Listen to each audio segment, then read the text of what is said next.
Hello friend, welcome to my YouTube channel Prashant education hub. जैसा कि आप सभी को स्क्रीन पर दिख रहा होगा, ये हमारा एक क्वेश्चन पेपर है।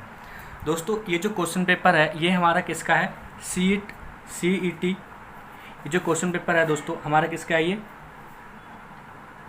सीईटी दिल्ली का। ठीक है, ये जो सीईटी दिल्ली के जो एग्ज़ाम देने जा रहे हैं बच्चे, बेसिकली ये जो एग्ज़ाम है दोस्तों किसके लिए? पॉलिटेक्निक के लिए एग्ज़ाम है। ठीक है, तो जो भी बच्चे ने फॉर्म भरा है इस बार के लिए, उसके लिए बहुत ज़्यादा एक इंपॉर्टेंट वीडियो होने वाली है। अगर जो आपने भरा है, अगर आप चाहते हैं कि पेपर को क्रैक करके दिल्ली पॉलिटेक्निक में एडमिशन लेना चाहते हैं, तो आपके लिए बहुत इंपॉर्टेंट वीडियो होने वाली है दोस्तों। तो वीडियो को बिल्कुल मत छोड़िए। ठीक है, पूरा देखिए वीडियो। होगा क्या दोस्तों, मैं आपको इसमें बताऊँगा कि आप प्रिपरेशन अपना कैसे कर सकते हैं। ठीक है, आपको कौन सी बुक लेनी चाहिए, इसका सिलेबस क्या होता है। ठीक है, अगर जो दोस्तों इसमें जो फॉर्म भरते हैं वो क्या होता है, 4 टेस्ट होते हैं, टेस्ट 1, टेस्ट 2, टेस्ट 3 और टेस्ट 4। ठीक है, तो मैं आपको बताता हूँ जो टेस्ट 4 होता है वो अप टू 10th वालों के लिए होता है। टेस्ट 2 क्या होता है दोस्तों, इसमें 12th में, मतलब उसको लेटरल एंट्री होती है। और बाकी टेस्ट 3 और 4 होता है दोस्तों, वो डिप्लोमा मतलब क्या लेबोरेटरी में होता है। ठीक है, फार्मेसी में होता है।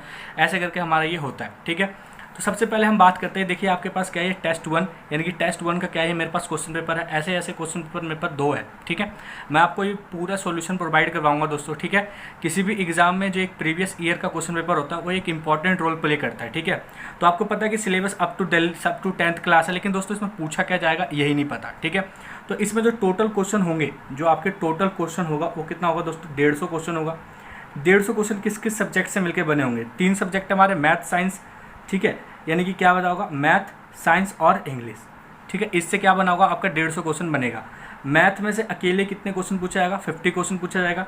साइंस में दोस्तों तीनों, फिजिक्स, केमिस्ट्री और बायोलॉजी। फिजिक्स के 40 होंगे, केमिस्ट्री के 30, बायोलॉजी के 15 और इसके भी क्या होंगे? 15।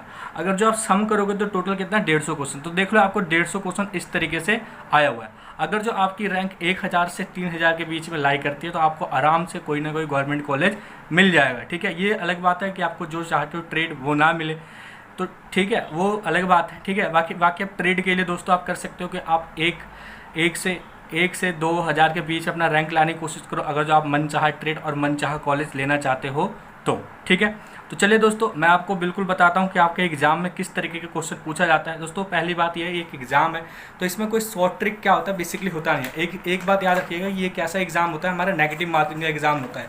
अगर जो आप एक भी क्वेश्चन गलत करोगे तो उसमें क्या होता है? हमारा नेगेटिव मार्किंग कट जाता है। और बाकी अगर जो इसके बाद भी आपको कोई और डाउट है तो आप मेरे को कमेंट कर सकते हो। ठीक है, उसके बाद मैं आपको कमेंट में आपको रिप्लाई दूंगा। ठीक है, तो यहाँ पे देखिए हमारे पास क्या है, सबसे पहला क्वेश्चन देखिए। ठीक है, सबसे पहले हम क्वेश्चन को समझते हैं, क्वेश्चन की मतलब नेचर ऑफ क्वेश्चन कैसा आएगा। ठीक है, सबसे बड़ी बात तो ये है। देखिए क्या बोला, X bar, if the X bar represent that the mean of an observation x1 x2 x3 N xn तक। ठीक है, then the find the value of. अब देखिए हमें वैल्यू किसकी बोलेगी? इसकी बोलेगी। आपने 10th में तो ये चीज़ देखी ही नहीं है तो करोगे कैसे? तो ऐसे कुछ ही क्वेश्चन है, ज़्यादा क्वेश्चन नहीं है। ठीक है, आप आराम से 10th लेवल पे कुछ क्वेश्चन कर सकते हो और आप ऐसे करने के बाद आराम से कर सकते हो। सबसे पहली बात है, अगर जो आप कोई क्वेश्चन कर रहे हो तो उसको डिटेल में सॉल्व करो, शॉर्ट ट्रिक से बिल्कुल मत सॉल्व करो। ठीक है, क्योंकि दोस्तों शॉर्ट ट्रिक से करोगे तो आपको आज याद है, कल याद रहेगा, परसों याद नहीं रहेगा। ठीक है, अगर जो आप मल्टीप्लाई करते हो एग्जाम में भी तो जाहिर सी बात है जो आपने पहले बचपन से करा वही करते हो, शॉर्ट ट्रिक तो उसके अंदर अप्लाई करते नहीं है। तो लोगों ने इसको खाली हुआ सा बना रखा है कि शॉर्ट ट्रिक से कर लो हो जाएगा। ठीक है, तो यहाँ पे समझते पहले हम क्वेश्चन को एलिब्रेट करते हैं कैसे ये हमारा होगा। ठीक है, सबसे पहले हमसे बोला गया है कि जैसे कि आपको स्क्रीन में भी दिख रहा होगा कि क्या बोला गया, x war represent that the mean, यानी कि मीन दे रखा है हमें। क्या दे रखा है इसके अंदर? मीन हमें गिवन है। मीन क्या है? एक्स बार। ठीक है, तो अब हम यहाँ पे देखते हैं, सबसे पहले हम मीन का फॉर्मूला लिखते हैं। ठीक है, तो जो मीन का फॉर्मूला क्या होता है? Mean equal to sum of observation upon में टोटल नंबर ऑफ ऑब्जर्वेशन, यही होता है मीन। ठीक है, तो यहाँ पे देखिए मीन क्या है? एक्स बार है, इक्वल टू में ऑब्जर्वेशन क्या दे रखा है हमें? यही दे रखा है। क्या दे रखा है? x1 plus x2 plus x3 dot dot dot xn दे रखा है। ठीक है, xn दे रखा है। अब यहाँ पे ऑब्जर्वेशन n है तो यहाँ पे देखिए क्या हो जाएगा, यहाँ पे देखिए n x bar equal to x1 plus x2 plus x3 dot dot dot करके क्या हो जाएगा? xn, यानी कि ये हमारा इक्वेशन नंबर 1 हो गया। ठीक है, अब हम देखते हैं यहाँ पे देखिए दोस्तों दे क्या रखा है, हमें इलुबरेट करना है। वो क्या है हमारे पास? ये है n sigma i equal to 1, यहाँ पे xi माइनस में x बार। ठीक है, अब यहाँ पे आई का मतलब क्या, इनिशियल वैल्यू, एक्स की क्या दे रखी है आपको, इनिशियल वैल्यू 1, 1 से एक्स क्या हो रहा है, शुरू हो रहा है। तो इसका मतलब हम इसको इस तरीके से लिख सकते हैं कि ये हमारे पास, इसको हम इस तरीके से लिख सकते हैं, क्या हो जाएगा हमारे पास, ये देखिए ये हो जाएगा x1 माइनस में x बार प्लस x2 माइनस में x बार प्लस x3 माइनस में x बार, ऐसे करके हम डॉट डॉट डॉट डॉट करके कहाँ तक जा सकता है, xn प्लस में x बार, ऐसे करके हम खोल सकते हैं, क्योंकि 1 है, 1 से कहाँ तक लिमिट तो दिया नहीं है, इसलिए हमारा कहाँ तक जाएगा, 3 तक, मतलब जहाँ तक जाना चला जाएगा। अब देखिए इसमें x1 x2 x3 सबसे कॉमन क्या आ रहा है, x माइनस x बार क्या आ रहा है, कॉमन आ रहा है। तो इसको मैं ऐसे लिख सकता हूँ, ये क्या हो जाएगा यहाँ पे x1 plus x2 plus x3 plus dot dot dot xn, यहाँ तक हो जाएगा। माइनस में देखिए यहाँ पे क्या होगा, एन एक्स बार क्या होगा, ये कॉमन हो जाएगा हमारा, ठीक है, एन एक्स बार क्या हो जाएगा, कॉमन हो जाएगा हमारा, क्योंकि ये एन टाइम है, जितनी बार ये होगा उतनी बार ये हमारा हो जाएगा। अब यहाँ पे देखिए इसकी वैल्यू कितनी निकाली हमने, एन एक्स निकाला है, तो यहाँ पे पुट कर देंगे तो एन एक्स बार माइनस में एन एक्स इक्वल टू में क्या आ गया, 0। तो इसका आंसर क्या आ जाएगा, 0 आ जाएगा। अब आपको जब भी ये दिखेगा तो आप क्या पुट करोगे, 0 हमेशा पुट करके आओगे, ठीक है। तो चलिए नेक्स्ट क्वेश्चन करते हैं। इसमें बोला गया है अ कॉइन इज टोस्टेड 8 टाइम, कोई भी एक कॉइन है, इसको टोस्ट करने का कितना टाइम करा गया, 8 time. It's so tail be time, tail कितनी बार दिखा रहा है, बी टाइम दिखा रहा है। The probability of getting 1 head, अगर हमें क्या निकालना है, प्रोबेबिलिटी ऑफ गेटिंग 1 हेड क्या करना है, इसके अंदर हमें निकालना है, ठीक है। तो सबसे पहले यहाँ पे देखिए क्या होगा दोस्तों, हमारे पास ये जो क्वेश्चन है हमारा ये है, ठीक है। यहाँ पे देख लीजिए एक बार क्वेश्चन आप भी हैं, ये हमारा क्या है, क्वेश्चन है, ठीक है। अब यहाँ पे देखिए option A B upon A B upon A B लिख रखा है, A minus B upon A B minus A upon A, हमें ये दिया हुआ ऑप्शन, ठीक है। तो यहाँ पे देखिए इसको करना कैसे, सबसे पहले बोला कॉइन टोस्टेड 8 टाइम, 8 टाइम क्या करेगा, टोस्टेड कराएगा, यानी कि हमारे पास जो टोटल दिया गया है इसके अंदर जो हमारा क्वेश्चन है, अगर जो हम यहाँ पे क्वेश्चन नंबर क्या है हमारा 2 है, ठीक है। अब हम देखते हैं यहाँ पे कैसे हमारा होगा ये, ठीक है। तो यहाँ पे 8 टाइम टोस्टेड, यानी कि टोस्टेड 8 टाइम दिया गया है, यानी कि टेल कितनी टाइम आया, बी आया। अगर जो हम टेल की प्रोबेबिलिटी निकालें, यानी कि पीटी टेल की, तो क्या हो जाएगा, बी अपॉन ए हो जाएगा। अब किसी की होने या ना होने की प्रोबेबिलिटी कितनी होती है, 1 होती है, यानी कि P H plus P T equal to में 1 हो गया, ठीक है, 1 हो गया। अब यहाँ पे देखा जाए तो पी मतलब पी टी कितना देखा है, वी दे रखा है, तो पी एच बराबर क्या हो जाएगा, प्लस में बी बाई ए बराबर 1, तो पी एच बराबर क्या हो जाएगा, 1 माइनस बी बाई ए, तो पी एच बराबर क्या हो जाएगा, ए माइनस बी अपॉन ए। ये हमारा क्या आ गया, आंसर आ गया। अगर जो आपको शॉर्ट ट्रिक से करना है, इतना ज़्यादा दिमाग नहीं लगाना है, अगर जो आपको क्वेश्चन समझ में आ गया तो बहुत ईजी तरीके से आप शॉर्ट ट्रिक पे कर सकते हो। है क्या, देखो टोस्टेड कितने टाइम करेगा, ए टाइम करेगा, इसमें टेल कितना है, बी टाइम आएगा, तो हेड क्या आ जाएगा हमारे पास, हेड क्या आ जाएगा, ए माइनस बी आ जाएगा। प्रोबेबिलिटी ही तो निकालनी है, एच का क्या हो जाएगा, ए माइनस बी अपॉन बी, ए टोटल टाइम ए है ना, ए, तो हमारे पास क्या आ गया, ये आ गया आंसर। ऐसे भी कर सकते हो, लेकिन ये जब भी होगा जब आपको ये आएगा, जब ये तभी होगा जब ये आएगा। आपको पहले मैं ये बता दूं तो आपको ये समझ में नहीं आएगा, ठीक है। तो अब आई होप, मेरे को लगता है आपको अच्छे तरीके से समझ में आ गया होगा, ठीक है। अब यहाँ पे देखिए एक क्वेश्चन हमारे पास, क्वेश्चन नंबर 3 देखते हैं क्या बोला गया है। यहाँ पे हिंदी और इंग्लिश में दोनों में क्वेश्चन है, तो मैं बेसिकली इंग्लिश में रीड कर देता हूँ। अगर जो हिंदी वाला बच्चा कोई देख रहा है तो आराम से वीडियो पॉज करके आप क्वेश्चन को पढ़ सकते हो, ठीक है। और बाकी मैं बोल तो हिंदी में ही रहा हूँ। क्या बोला है, diagonal of the cube is √6 centimetre then its lateral surface area. सबसे बड़ी चीज़ है दोस्तों कि यहाँ से आपको प्रीवियस ईयर क्वेश्चन देखने के बाद आपको एनालाइज करना भी चाहिए। क्या बोला गया, आयत यानी कि फिगर वाले क्वेश्चन, इसमें डायगोनल दे रखा है, तो आपको इसके फॉर्मूले भी याद करने होंगे। Lateral surface area, total surface area, ठीक है, आपने कर लिया होगा, लेकिन आपको लेटरल सरफेस एरिया के बारे में नहीं पता होगा, तो आप कैसे कर पाओगे क्वेश्चन, ठीक है। तो यहाँ पे देखिए क्या है, diagonal of a cube is √6, ठीक है। तो हम सबसे पहले यहाँ पे हम देखते हैं क्वेश्चन नंबर क्या है हमारा, 3 है। मैं यहाँ पे सॉल्यूशन लिख रहा हूँ, डायगोनल ऑफ क्यूब। अब यहाँ पे देखिए डायगोनल ऑफ क्यूब कितना है हमारा, √6, डायगोनल ऑफ क्यूब √6। अब यहाँ पे देखिए डायगोनल ऑफ क्यूब का फॉर्मूला क्या होता है, √3a होता है, तो √3a बराबर में क्या हो गया, 6 हो गया। अब a की वैल्यू क्या आ जाएगी, √6 अपॉन √3 हो जाएगा, तो a बराबर क्या हो गया, √6/a, 3 कट जाएगा तो 2, तो a बराबर क्या हो गया, √2 आ गया। अब यहाँ पे बोला क्या बोला गया, लेटरल सरफेस एरिया। अब आपने पढ़ा जो टोटल सरफेस एरिया पढ़ा हुआ है, लेटरल सरफेस एरिया नहीं पढ़ा हुआ है, यानी कि CS से भी बोल सकते हैं इसको, lateral surface area of cube की बात करें तो लेटरल सरफेस एरिया कितना आ जाएगा हमारे पास, ये होता है 4a का स्क्वायर, तो 4 इंटू क्या हो जाएगा, √2 का whole square, 4 into 2 equal to में 8 सेंटीमीटर स्क्वायर। तो यहाँ पे देखिए 8 सेंटीमीटर स्क्वायर क्या आ गया, आंसर आ गया। ठीक है, बहुत सारे बच्चे क्या करेंगे दोस्तों, देखिए यहाँ पे 2 है तो यहाँ पे 12 भी मार के आ जाएंगे। कैसे 12 मार के आ जाएंगे, क्योंकि टोटल सरफेस एरिया लगाएंगे तो 6L का स्क्वायर होता है, यानी कि A का स्क्वायर मान लो 6A का स्क्वायर, तो 6 इंटू रूट 2 का होल स्क्वायर, तो 6 इंटू क्या हो जाएगा 2 यानी कि 12, और ये क्या हो जाएगा, गलत हो जाएगा। ठीक है, तो आपको इसमें ये है एनालाइज, ये है कि आपको डायगोनल के एडवांस फॉर्मूले भी क्या करने पड़ेंगे, इसके अंदर याद करने पड़ेंगे। ठीक है, जो आप बेसिकली पढ़ते नहीं है हम अपने उसमें सिलेबस में।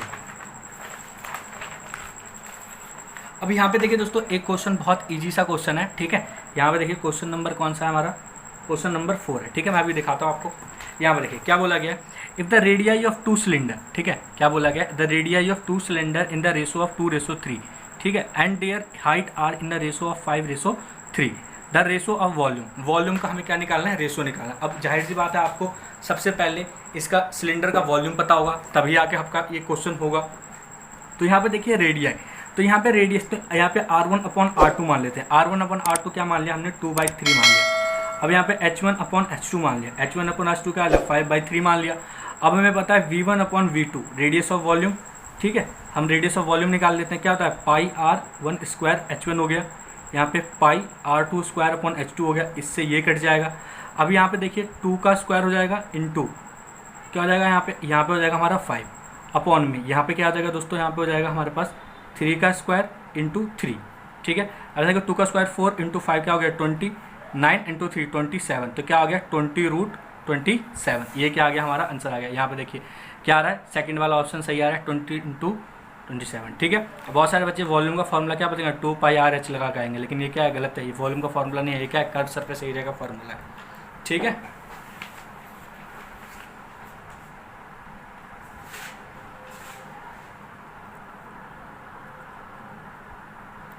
अब देखिए दोस्तों एक क्या है आपका इंपॉर्टेंट क्वेश्चन है। ठीक है, देखिए क्वेश्चन क्या बोला गया, if x bar x2 x3 are the mean of n group of n1 n2 n3 ni number of observation, sum of observation नहीं दे रखा, क्या दे रखा है इस बार, नंबर ऑफ ऑब्जर्वेशन दे रखा है, then the mean x bar, और इन सभी का मीन क्या है, x बार है, of the all of the group taken together by. देखो अब हमें क्या निकालना है, इसमें एक फॉर्मूला बनाना है, जनरली इसका हमारा क्या आंसर होगा। ठीक है, तो यहाँ पे देखिए सबसे पहली बात ये है दोस्तों कि हम सबसे पहले देखते हैं, पहले मीन का फॉर्मूला लिखते हैं। ठीक है, हमारे पास ये कौन सा क्वेश्चन नंबर 5 है, हम सबसे पहले मीन का फॉर्मूला लिखते हैं। तो मीन का फॉर्मूला क्या होता है, मीन इक्वल टू में सम ऑफ ऑब्जर्वेशन अपॉन में नंबर ऑफ ऑब्जर्वेशन हो जाएगा। अब यहाँ पे देखिए सम ऑफ ऑब्जर्वेशन निकालना तो क्या हो जाएगा, mean into number of observation, और यहाँ पे मीन क्या दे रखा है हमें, x बार दे रखा है, तो x बार इंटू, और यहाँ पे ऑब्जर्वेशन क्या दे रखा है, n1 n2 n3 दे रखा है, और n तक दे रखा है, तो यहाँ पे n1 हो जाएगा, पहला हो गया। अगर जो हम दूसरा सम ऑफ x इंटू n2 हो गया, x बार इंटू n3 हो गया, ऐसे डॉट डॉट डॉट करते हैं, x बार इंटू xn हो गया। तो ये क्या आ गया हमारा, सम ऑफ ऑब्जर्वेशन आ गया अपॉन में टोटल मीन। अगर जो मैं इसको लिखना चाहूँगा तो क्या हो जाएगा, यहाँ पे x bar into x1 plus x bar into n2 plus x bar into n3 plus dot dot plus x bar into xn, ये हो जाएगा, और अपॉन में क्या हो जाएगा n1 n2 n3 और डॉट डॉट डॉट करते क्या हो जाएगा xn। अब यहाँ पे देखिए यहाँ पे एक वर्ड यूज़ करते हैं, इसे क्या बोलते हैं हम, समीशन। समीशन का मतलब क्या, सबका सम हो गया, यहाँ पे i इनिशियल इक्वल टू 1, तो यहाँ पे ni हो जाएगा। ठीक है, ni x बार ये हो गया, और अपॉन में यहाँ पे summation n i equal to 1, और यहाँ पे क्या हो जाएगा ni, और ये क्या आ गया हमारा आंसर आ गया। अब देखिए ये हमारा क्या होगा आंसर, ये हमारा हो जाएगा। ठीक है, जब आप ऐसे क्वेश्चनों पे बहुत सारे प्रैक्टिस कर लोगे तो आपको ईजिली क्या होगा, ये हमारा सॉल्व हो जाता है। ठीक है, यहाँ पे देखिए दोस्तों बहुत ही एक इजी क्वेश्चन दे रखा है, which of the following statement is true of the parallelogram. ठीक है, तो कौन सा पैरेललोग्राम के स्टेटमेंट क्या है, सही है। डायनेगल के बारे में, डायनेगल आर इक्वल नहीं होता, डायनेगल जब परपेंडिकुलर टू ईच अदर नहीं होता। ठीक है, diagonal of divide into parallelogram to 4 congruent नहीं, खाली दो कॉन्ग्रुएंट सर्कल में क्या करता है, डिवाइड करता है। The diagonal of bisect each other, हाँ ये क्या करता है diagonal of the diagonal bisect each other, ये हमारा करता है। ठीक है, अब यहाँ पे देखिए दोस्तों सबसे बड़ी बात है कि आपको 9th का भी कॉन्सेप्ट कुछ ना कुछ आना चाहिए। जैसे कि आपको पता है कि पैरेललोग्राम नाम से एक 9th में क्या है चैप्टर है, एरिया ऑफ पैरेललोग्राम। ठीक है, तो आपको उसके भी कुछ चीज़ें होनी चाहिए, जैसे कि हमारे पास कुछ ट्रायंगल्स हो, जैसे रोम्बस हो गया आपका, रेक्टेंगल हो गया, स्क्वायर हो गया, इसके प्रॉपर्टीज़ क्या होते हैं। ठीक है, वो आपको याद होना चाहिए, तभी जाके ऐसे क्वेश्चन आपके होंगे। अब देखिए यहाँ पे B C joint A B figure, अब यहाँ पे देखिए ए बी सी डी बोला है, तो ए बी सी डी यही हमारा है, लेकिन इन दोनों से हमें कोई मतलब नहीं है। अब देखिए हम क्या बोलेगा एरिया, एरिया तो पहले लोग हमका एरिया क्या होता है, बेस इंटू हाइट होता है। अब यहाँ पे देखिए बेस क्या है हमारा ए बी बेस है, और हाइट की बात करें तो इसमें डी एल हाइट होगा, ये तो हमारा हाइट होगा नहीं, ठीक है। तो यहाँ पे देखिए A B into B C, A B into B C ये नहीं हो जाएगा, B C into B N, तो यहाँ पे देखिए B C into B N ये भी नहीं होगा। अब यहाँ पे देखिए सी क्या देखा है हमें, D C into D L, तो D C into D L ये क्या हो गया, ये हमारा होगा। तो तीसरा वाला क्या होगा, सही हो जाएगा A D into D L, ये भी हमारा नहीं होगा, ठीक है।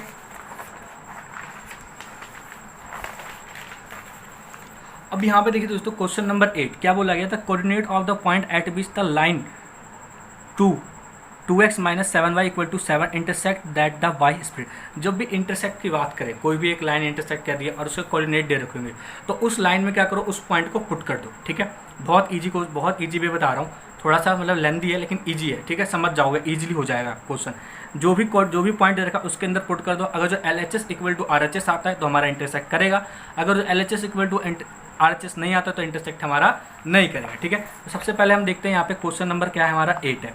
क्वेश्चन नंबर 8 है, सबसे पहले क्या दिया है 2x माइनस में 7y इक्वल टू में 14, और पहला कोऑर्डिनेट 0,2 यानी कि x और y की वैल्यू दे रखी है, x की वैल्यू 2, y की वैल्यू क्या हो गया हमारे पास 14 इक्वल टू 14, क्या ये होगा, नहीं होगा, पहला ऑप्शन खत्म। दूसरा क्या दे रखा है दोस्तों में 0, माइनस में 3, अगर पुट करेंगे यहाँ पे तो क्या होगा 2 को 0 पर 0 हो गया, माइनस क्या होगा प्लस में 21 इक्वल टू 14, क्या ये होगा, ये भी नहीं होगा। इसी तरह से 3 की बात करें, 3 क्या दे रखा है हमें 0, माइनस 2, ठीक है। अब यहाँ पे पुट करें तो क्या हो जाएगा हमारे पास, यहाँ पे देखिए 2 0 हो जाएगा, और माइनस में 7 इंटू माइनस में 2 इक्वल टू में 14, तो 14 इक्वल टू में 14, तो ये वाला इक्वेशन क्या होगा हमारा हो जाएगा। जहाँ हो जाएगा वहाँ से क्या करेंगे हम इसको छोड़ देंगे, जरूरी नहीं है फिर इसको क्या करें हम इसको चेक करें, ठीक है। अब यहाँ पे देखिए क्या बोला गया है, each of the equal side of isosceles triangle is 2 centimetre greater than it's height, ठीक है। जितने भी ईच साइड है जो इक्वल साइड है क्या हमारा आइसोस्केलस ट्रायंगल, आइसोस्केलस ट्रायंगल में समद्विबाहु त्रिभुज होता है, ठीक है, उसका जो हाइट है वो क्या है 2 सेंटीमीटर क्या है ज़्यादा है। If the base of the triangle is 12 centimetre then find the area. अब इसमें लगा लो शॉर्ट ट्रिक, क्या लगाओगे, ठीक है। तो ये क्या है कॉन्सेप्ट बेस्ड क्वेश्चन, जब आपका कॉन्सेप्ट क्लियर होगा तो आराम से क्वेश्चन होगा हमारे पास। सबसे पहला क्या है, क्वेश्चन नंबर क्या है हमारा 9 है। क्वेश्चन नंबर 9 इसमें बोला गया है, क्या बोला गया है कि जो एक तो हमारे पास सबसे पहले ट्रायंगल बनाते हैं, सबसे पहले बात है डायग्राम, तो यहाँ पर ABC, अब यहाँ पे हाइट है तो जाहिर सी बात है इसको बाइसेक्ट करेगा, परपेंडिकुलर है यहाँ, तो इसको मान लेते हैं हम D। तो ये टोटल क्या है हमारा, टोटल क्या है 12, तो इतना क्या होगा हमारा 6 हो जाएगा, और ये भी क्या हो जाएगा हमारा 6 हो जाएगा। इसको x मान लेते हैं तो इसको x+2 हो जाएगा, क्योंकि जो इक्वल साइड है वो 2 सेंटीमीटर क्या है हाइट से बड़ी है। तो यहाँ पे देखिए सबसे पहले इन ट्रायंगल ABD क्या होगा, हाइपोटेन्यूज का स्क्वायर इक्वल टू में बेस का स्क्वायर प्लस में क्या होगा परपेंडिकुलर का स्क्वायर, तो हाइपोटेन्यूज क्या होगा AB का होल स्क्वायर बराबर में क्या होगा BD का होल स्क्वायर प्लस में AD का होल स्क्वायर, ठीक है। AB क्या होगा x+2 का होल स्क्वायर, BD क्या हो जाएगा हमारे पास 6 का होल स्क्वायर, और AD क्या हो जाएगा x का होल स्क्वायर। AB क्या होगा x square plus 4 plus 4x बराबर में 36 प्लस में x स्क्वायर से x स्क्वायर कट जाएगा, यहाँ पे 4x बराबर में 36 माइनस 4x हो जाएगा, तो 4x बराबर क्या होगा 32, तो x बराबर क्या हो जाएगा 32/4, तो x बराबर क्या आ गया 8, x बराबर 8 आ गया। अब हमें x की तो वैल्यू चाहिए, हाइट की तो वैल्यू चाहिए, तो आइसोस्केलस ट्रायंगल का एरिया क्या हो जाता है 1/2 टाइम्स बेस इंटू हाइट, तो 1/2 12 इंटू 8, इसको काट देंगे 4 आ जाएगा, यहाँ पे क्या आ गया 48 सेंटीमीटर स्क्वायर। तो देखिए यहाँ पे क्या आ गया हमारा 48 सेंटीमीटर स्क्वायर हमारा आ गया, ठीक है। अब बहुत सारे बच्चे इसको देखते के साथ इनको 9th वाला कॉन्सेप्ट आएगा, कौन सा याद आएगा इनको, हीरोन्स फार्मूला, ठीक है, उसकी तरफ भागेंगे, तो हीरोन्स फार्मूला वाला नहीं लगेगा, ठीक है। तो यहाँ पे देखिए क्वेश्चन नंबर क्या है हमारा 10, क्या बोला गया है, हमें बोला right the following equation represent the line passing through the origin, ठीक है। ऐसा कौन सा इक्वेशन है जो मूल बिंदु से पास करेगा। अब जब इक्वेशन की बात आ जाए तो सिंपल वाइस वर्सा दोनों की तरह क्वेश्चन करेंगे। इसमें देखिए कोई एक इक्वेशन देगा और पॉइंट दे देगा, और इसमें कोई इक्वेशन देगा और उस पॉइंट मतलब कोई भी एक ऑरिजिन हो गया, मान लो कोई एक ऐसे पॉइंट से पूछ रहा है, तो सबसे पहले यहाँ पे देखिए ऑरिजिन, क्वेश्चन नंबर कौन सा हमारा 10 क्वेश्चन है, ठीक है। आज देखिए ऑरिजिन, सबसे पहले क्या बात कर रहा है ऑरिजिन, तो ऑरिजिन का पॉइंट क्या होगा 0,0, तो जो इस पॉइंट को सेटिस्फाई कर देगा इक्वेशन वो क्या करेगा ऑरिजिन से पास करेगा, जो नहीं करेगा वो नहीं करेगा। सबसे पहला इक्वेशन देखिए क्या दे रखा है हमें 2x+3 दे रखा है, ठीक है, 2x+3, अगर जो हम पुट करें यहाँ पे वैल्यू इक्वल टू 0, तो यहाँ पे x की वैल्यू क्या पुट करेंगे तो 0 0 प्लस 3 इक्वल टू में 0, तो 0 इक्वल टू में 3, ये नहीं होगा। दूसरा इक्वेशन क्या देखा है, 3y प्लस 2 इक्वल टू में 0, तो 3 इंटू 0 प्लस 2 इक्वल टू में 0, तो 2 नॉट इक्वल टू 0, तो ये भी नहीं करेगा। अब देखिए यहाँ पे थर्ड इक्वेशन दे रखा है, क्या दे रखा है, 2x plus 3y plus 5 equal to में 0। अब यहाँ पे पुट करो 2 into 0 plus 3 into 0 plus 5 equal to में 0, 0 प्लस 0 प्लस 5 इक्वल टू 0, तो 5 equal to not equal to 0। अब यहाँ पे देखिए 4 part 2x plus 3y equal to में 0, तो 2 इंटू 0 3 इंटू 0 इक्वल टू में 0, 0 प्लस 0 इक्वल टू 0, तो 0 इक्वल टू 0, तो ये वाला इक्वेशन क्या करेगा, सेटिस्फाई करेगा हमारा, ठीक है। तो जो इसका आंसर हो जाएगा वो क्या हो जाएगा, 2x plus 3y equal to में 0, ठीक है। तो ये वाला इक्वेशन क्या करेगा, इसके अंदर सेटिस्फाई हमारा करेगा, ठीक है। सबसे बड़ी बात है दोस्तों, ये कॉम्पिटिटिव एग्जाम है, ठीक है, तो इसमें नेगेटिव मार्किंग के आंसर होते हैं, तो वही सही करिएगा जो आपको सही से आता है, ठीक है। और ऐसी मत ABCD मत कर दीजिएगा जैसा कि आप अपना NTSC का एग्ज़ाम दे के आते हैं, ठीक है। तो दोस्तों और भी वीडियो चाहिए तो आप कमेंट के नीचे आप मेरे को बता सकते हो। बाकी मैं आपको बताऊँगा कि कैसे आपको प्रिपरेशन करना है, ठीक है, कैसे आपके एडमिशन होगा, इन सभी चीज़ों के बारे में आपको मैं गाइडेंस कर सकता हूँ, अगर जो आप मेरे को सपोर्ट करें तो। धन्यवाद दोस्तों।